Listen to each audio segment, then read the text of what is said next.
Hi everybody, it's Grace again, and I'm back to talk a little bit more about these three areas I identified in the first video. And first of all, I'm the author of Grace Notes and Eating Peace, and you can find more information at workwithgrace.com, and there's an Eating Peace page. And I'm making a series this week on how to really recover and end this terrible war with eating and food and quest for perfection around the body, exercise, over-exercise, being afraid of normal foods, trying to be like a health food nut, and just having it never end, to constantly worry and obsession about food, eating, cravings, doing too much, not enough, on and on. So that was me. That was me probably 25 years ago, 30 years ago. So I was a teenager, young woman, and I slowly began to feel more and more frightened about my body and my appearance, and with this underlying belief like somehow something was not good enough. I began to compete in cross-country running, and I was never really that good, but I went on from high school competition into college and was incredibly driven and kind of trying to hold on with my own will, a sense of pushing and force and effort to make myself better, better, and better. And it feels like it just about killed me. So fortunately for me, I say very, very fortunately, I actually dropped out of college because of this deep agony around food and eating, and I just couldn't keep it up anymore. I was exhausted. And I returned home feeling like a failure, but fortunately for me, had very supportive parents and began to look for different therapies to help end this cycle of really abuse and violence that I was doing with myself. So the way it was before for me is constant obsession, fear, worry, and anxiety around food and eating and moving my body in all ways. And here's what I want to tell you is the good news. The way it is now for me, and it's not just right now, it's been this way for several decades. The way it is now is there is such immense freedom and peace. It is like the way it felt like for me when I was 5, 6 years old, around food and eating, moving my body. I absolutely love to exercise, and I do that frequently in all different forms and ways, and I simply do not feel concern about food and eating anymore. This is possible for you too. I feel like if I could be that way and now have become to be this way, then spectacular news for anyone, really. Some people will say, well, you were never obese, so it's not the same. This is all about the inner world. It doesn't matter the form it took. You can have a normal looking body, you can have an overly thin body, you can have a very, very heavy body. There may be some different nuances based on what's going on the inside of you, but it all boils down to some of the same exact areas of thinking and feeling for anyone, for any type of addiction. So if you tell yourself, this doesn't work for me, this isn't going to work for me, it's not the same, that is just another way to put yourself into the same arena as what I was talking about on the first video. It's part of the world of either powerlessness, fear, or a sense of emptiness. Well, this worked for someone else, but it won't work for me. Undeserving. I am powerless.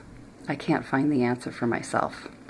So today, what I was going to talk a little bit more about, what I'm going to teach you and tell you, is how to identify the thoughts and feelings that are going on when you feel any one of those three immense, overwhelming forces of nature that every human being experiences. But if you're an overeater or an undereater, you move over into the world of food and eating and pushing yourself or denying yourself in order to get away from these three overwhelming forces. Powerlessness, emptiness, or fear. So I mentioned those a little more in the first video, but how do you know you're feeling any one of those three things? How do I get to that? Well, the best news of all is that simply opening to being aware of what's going on when you feel craving, an urge to overeat, or an urge to worry or fear food, just being aware is all you need to set yourself on the road to freedom and peace. You don't have to have all the answers. You don't suddenly have to have the whole thing figured out. Oh, now I get how to stop eating. Oh, now I get what this whole thing was ever about. You don't have to have that. All you have to do is have a willingness to stop and open and be aware of what's actually happening in the moment, especially when you have strong feelings. How do I do that? This is what I'll share with you today. You're going to have thoughts that are running in your mind, things that you're telling yourself. There's a voice on the inside of your head. Everyone's got one. Sometimes people have a whole room full of them that are telling you things. See what it is that is being said and write it down. So, for example, in the realm of powerlessness, if you feel powerless, if you feel like you don't have any volition, you don't have any energy, you don't have any say over something, there's a dictator inside of you, or even if you had a dictator outside of you. For example, if you were in prison, if you were in the Holocaust, and you were in a horrendous, awful, inhumane camp situation, you would feel totally powerless and you would say, I am going to die. I can't get any out of here. There's nothing I can do about this. This is impossible. I will never fill in the blank. When you say words like this is not for me. I can't relate to this. This might work for other people, but not for me. That is the voice of powerlessness speaking. So just catch yourself thinking those kinds of things. Number 2, the second area that I mentioned, emptiness.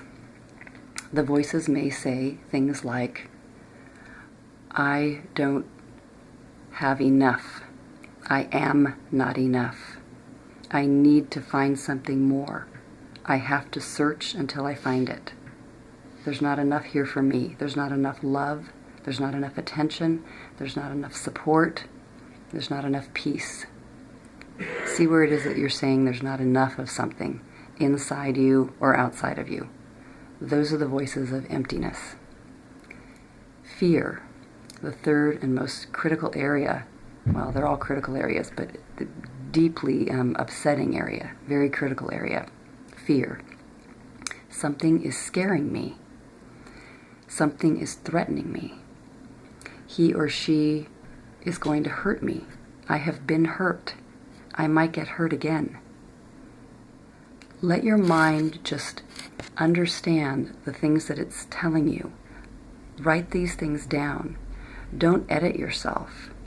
Get out a piece of paper and just start journaling. Journaling what you're saying about yourself. It's like everyone's got like a little, committee in there chattering away, observing you and saying what it thinks about you. Write those things all down. They will fit into one of those 3 categories, almost certainly. And once you have those on paper, I'm going to teach you next time some things you can do to understand what's happening with your thoughts and with your thinking. And we'll look at some self-inquiry and some other tips to help you stop, rest, look. And just remember that. Only by being willing to look. That's all you need to do. Nothing more.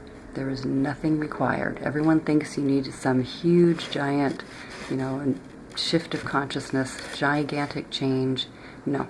All you need is a little tiny place in you that is willing to be aware. And you have it. Everyone's got it. Okay? So write down everything that you're telling about yourself, even in the most horrible moments. Just write it all down. Do a big brainstorm. Write for 5 minutes without stopping, and even more if you can. And I'll look for you in the next video. All right? Take good care of yourself. Lots of love. Bye-bye.